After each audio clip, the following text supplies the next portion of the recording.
गरीबी के समंदर में अमीरी का टापू उग रहा है।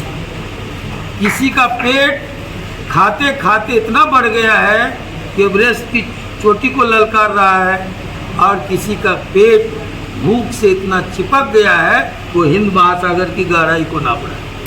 मैं आपका स्वागत फ्रेंड्स ऑफ आनंद। मैंने कई बार कवर किया, लेकिन मेरा ये आज सौभाग्य है कि मैं आज आनंद मोहन सिंह को कवर कर रहा हूँ। आज आनंद मोहन सिंह को की वो बातें आपको सुनाने जा रहा हूँ जो आपको एक क्रांतिकारी बना देगा। और सूर्यनारायण सिंह की जो स्मृति सभा 5 जून को होने वाली है, 2 तारीखें टल गई, उसका अपना एक राजनीतिक या और अपना दूसरा पहलू भी है, वो अपनी जगह पे। लेकिन आज आनंद सिंह का वो रूप मैं आपको दिखाने जा रहा हूँ जो आपने कभी नहीं देखा होगा। बने रहिएगा और ज़्यादा से ज़्यादा दैनिक भारत को शेयर कीजिएगा, तब समझ में आएगा कि आनंद मोहन सिंह की सोच, उसकी विचारधारा क्या है। को जो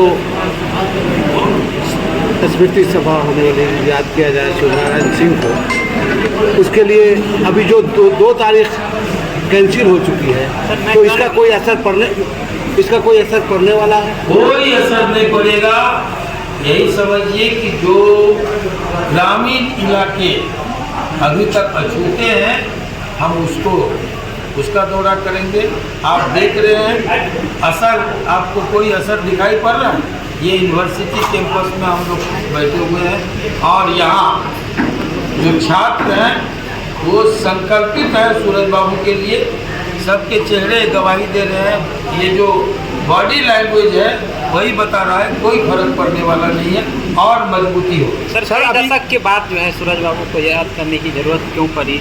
आखिर राजनीतिक में हलचल सूरज बाबू को लेकर। देखिए, कुछ लोगों को गुमान है कि हमने गुजरी के लाल कर्पूरी जी को भारत रत्न की अनुशंसा की। कुछ लोगों को गुमान है कि हमने भारत रत्न दिया कर्पूरी जी, उस काबिल थे। जिन्होंने दिया वो भी काबिल तारीफ काम किया, अच्छी बात है। लेकिन मिथिला को गुमान है कि हमने उस सूरज बाबू को पैदा किया जिसने भारत को, देश को भारत रत्न कर्पूरी छापू। सर, जिस तरीके से आपने निजीकरण के खिलाफ अभी बहुत सारी बातें की, चीनी मिल का बंद होना, शोषण होना, निजीकरण, स्वास्थ्य, शिक्षा, हर क्षेत्र में निजीकरण हुआ, क्या मैं उम्मीद करूं कि जो विचार आपने यहाँ प्रकट किए हैं, आने वाले समय में आनंद मोहन सिंह इन्हीं विचारों को लेकर इसकी अगुवाई करेंगे? देखिए, हम लोग चंद्रशेखर जी के शिष्य हैं। जेपी से राजनीति का क ख ग सीखा, समाजवादी सोच के लोग। और मैं मानता हूं कि जो राष्ट्रीयकरण फ्लॉप हुआ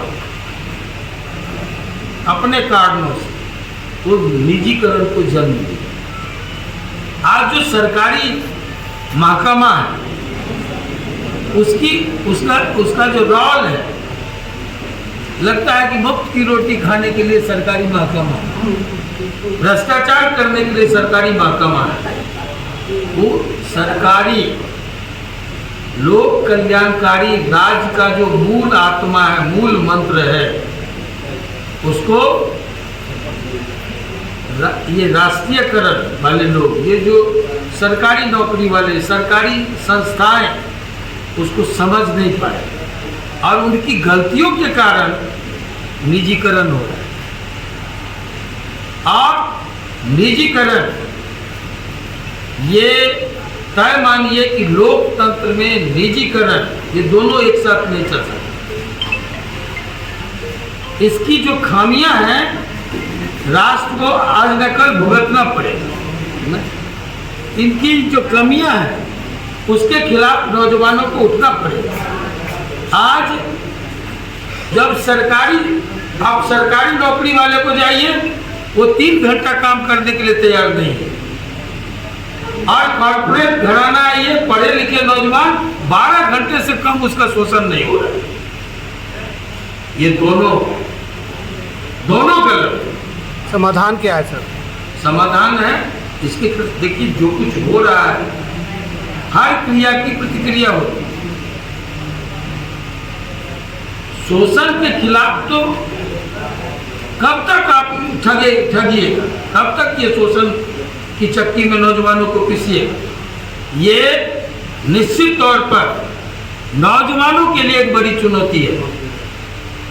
और मेरा बस चले तो मैं अपनी जिंदगी का एक एक सांस इस शोषण के खिलाफ देने के लिए तैयार हूं।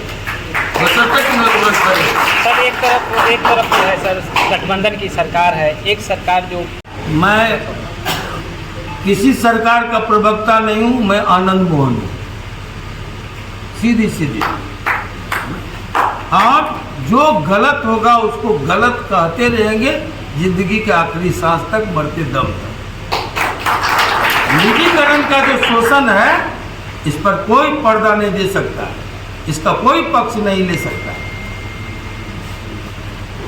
लेकिन निजीकरण पैदा हुआ है हमारी अकर्मण्यता से, हमारी लापरवाही से, सरकारी नौकरी को ये रेवड़ी समझने वाली, फालतू का ये, जैसे आप ऋण मिलता है, लोन लेते हैं, तो लोन को आजकल क्या समझता है कि कहीं से प्राइज मिल गया, लोन लो, खा करके बैठ जाओ, पीछे से आएगा 5 साल 10 साल के बाद कुर्की जब्ती ये सब लेके। तो ये जो समझदारी है वो देन हुई, जो फ्लॉप हुआ सरकारी संस्थान, तो निजीकरण पैदा हुआ। लेकिन कहीं से भी निजीकरण अच्छी चीज नहीं।